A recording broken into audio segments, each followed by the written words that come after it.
Bonsoir à tous, bonsoir à toutes et bienvenue dans 100% Logique. Entraînez-vous pour stimuler votre logique et votre sens de l'observation, car 100% Logique sera de retour ce samedi pour une émission spéciale Noël remplie de surprises. Et parmi les candidats, il y aura avec nous Adeline. Bonsoir Adeline. Bonsoir Cyril. Merci d'être venue jouer avec votre fille qui est là.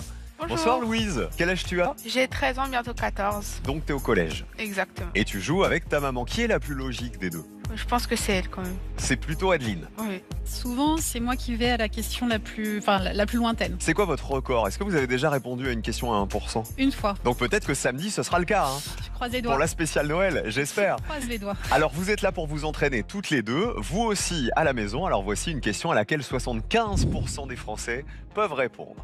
On commence l'entraînement. L'une de ces 5 cartes a été trafiquée. Mais laquelle? La A, la B, la C, la D ou la E? Top chrono, la réponse est sous vos yeux. Laquelle de ces 5 cartes a été trafiquée?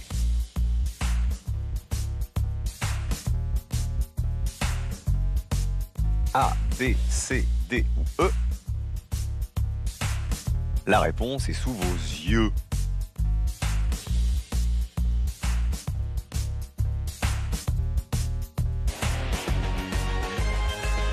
Louise, est-ce que tu as une idée? Pas trop, hein, j'ai l'impression. Ça manque de conviction. Adeline, est-ce que vous l'avez vous? Je pense que c'est la D. Parce que quand on fait la symétrie, donc on a le roi de cœur en haut, mais une dame de cœur en bas. Alors, regardez ces cartes. Le 10 de trèfle, le 3 de carreau et l'as de pique, pas de problème. En revanche, regardez le valet de pique. Pas de problème non plus. Mais le roi de cœur, il a une tête de roi en haut et une tête de reine en bas. C'est donc lui qui a bien été trafiqué. Bravo Adeline et bravo à vous qui avez trouvé la réponse, c'était bien. La D, ça commence bien pour maman. Louise, tu sais qu'on peut ne pas avoir les premières réponses et avoir celles d'après. Hein. Tu connais l'émission par cœur. Et inversement. Allez, question à laquelle 42% des Français peuvent répondre. Ça se corse, a priori. Malik veut écrire son prénom en utilisant les lettres de ses boîtes. Voici les boîtes. Il prend une seule lettre dans chaque boîte. Quelle lettre prend-il dans la boîte numéro 4? Top chrono, la réponse est sous vos yeux. Malik veut écrire son prénom en utilisant les lettres de ses boîtes. Il prend une seule lettre dans chaque boîte. Quelle lettre prend-il dans la boîte numéro 4?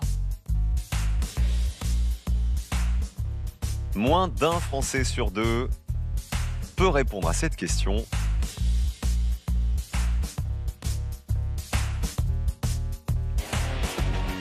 Dernière seconde. Le temps est terminé. Est-ce que tu l'as cette fois-ci, Louise? Oui, je l'ai, je pense. Alors ce serait quoi? Alors pour moi, dans la 4e boîte, il prendrait le I. Ok, maman? J'aurais dit le I Le également. I aussi. Oui. Alors, est-ce que vous avez raison? Il faut donc écrire Malik en prenant une seule lettre dans chaque boîte. C'est important. Le L, il est tout seul dans la boîte 3. Donc, on prend le L. Il prend ensuite le A dans la boîte 1. Comme il vient de prendre le A, eh ben, il prend le K dans la boîte 5. Il lui reste à prendre le I et le M pour écrire son prénom. Il y a un M que dans la boîte numéro 2. Donc, il le prend. Et enfin, le I, il le prend dans la boîte numéro 4. Vous aviez toutes les deux la bonne réponse. Bravo.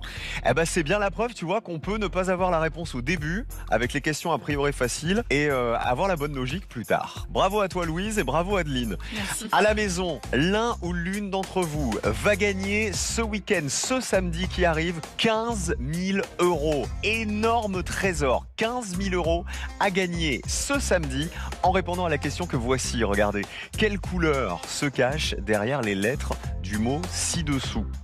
Vert, c'est le 1, violet, c'est le 2. Tout de suite, pour gagner vos 15 000 €, vous envoyez 1 ou 2 par SMS au 7 3003 ou alors vous appelez le 36 32. Tout le monde a sa chance. Le standard ouvre pour 5 minutes. Si vous avez la bonne réponse, vous allez participer au tirage au sort de vos 15 000 €. Bonne chance à tous. Allez, il nous reste une dernière question d'entraînement, plus difficile évidemment. Adeline, on la découvre? On y va. 20% des Français sont capables d'y répondre. Quelle forme doit remplacer le point d'interrogation pour que cette soustraction soit exacte? La forme A, B, C ou D? Top chrono, la réponse est sous vos yeux.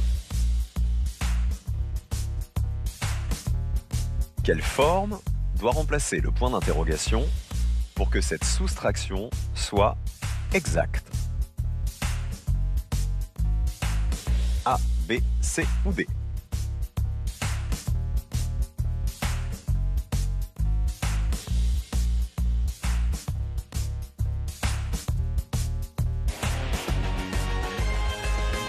Le temps est terminé. J'ai l'impression qu'on vous a laissé KO toutes les deux. Adeline? J'aurais dit la D. Parce que je cherchais... en fait, les chiffres sont inversés. Oui, elle n'a pas l'air convaincue à côté. Hein. Alors, est-ce que c'est la D? Quel était le secret de ces chiffres? Eh bien, il fallait retirer à chaque chiffre du haut les cases qui étaient en noir juste en dessous. Et c'est comme ça qu'on obtenait le chiffre du bas. Et donc, quelle proposition permettait au 9 de devenir un 4? Eh bien, c'était la proposition B. Bravo à vous à la maison si vous l'avez trouvé. Bon, on peut pas avoir les bonnes réponses à tous les coups. Hein. Non. Louise et Adeline, merci d'avoir joué avec nous ce soir. Merci à vous les amis. Rendez-vous sur France.tv pour continuer de vous entraîner. Bonne soirée sur France 2 et rendez-vous demain midi pour tout prendre sa place. À demain.